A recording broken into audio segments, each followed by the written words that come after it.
పండగ పూట పక్కింట్లో ఏమో చికెన్ బిర్యానీ గుమ గుమ అంటుందండి. మన ఇంట్లో చేయకపోతే ఎలా? అందుకే నేను గూడా ఇవాళ చికెన్ బిర్యానీ చేశాను. ఇలా 10 నిమిషాల చికెన్ బిర్యానీ చేసి మనకిష్టమైన వాళ్ళకి వడ్డిస్తే ఆ హ్యాపీనెస్ వేరేలా ఉంటుంది కదా!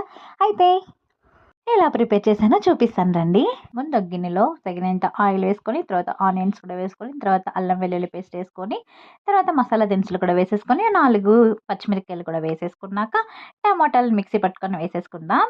ఇప్పుడు కొద్దిగా పెరుగు కూడా వేసేసుకొని, చికెన్‌నైతే శుభ్రం చేసుకొని, ఈ చికెన్ కూడా వేసేసుకొని, బాగా కలిపేసుకున్న తర్వాత, కొద్దిగా కారప్పొడి, ధనియాల పొడి, గరం మసాలా, చికెన్ మసాలా వేసుకొని, కొద్దిగా సాల్ట్ కూడా వేసుకొని, కొత్తిమీర, పుదీనా వేసుకొని, ఇలా బాగా కలిపెట్టేసుకొని, మూత పెట్టేసుకున్న తర్వాత, ఇలా ఆయిల్ పైకి తేలేంత వరకు ఉడికించుకొని, క్వాంటిటీకి తగినంత ఎసరు పోసుకొని, తర్వాత బియ్యం కూడా వేసేసుకొని, ఇలా కలిపెట్టేసుకొని మూత పెట్టుకున్న తర్వాత, 10 నిమిషాలకి బిర్యానీ అయితే రెడీ అయిపోతుంది. పైన కొత్తిమీర సర్వ్ చేసుకుంటే ఇంత ఇష్టమైన బిర్యానీ రెడీ అయిపోతుంది. మీరైతే వెళ్ళేటప్పుడు ఒక చిన్న లైక్ ఇచ్చి సబ్స్క్రైబ్ చేసుకోవడం మర్చిపోకండి. నెక్స్ట్ వీడియోలో కలుద్దాం.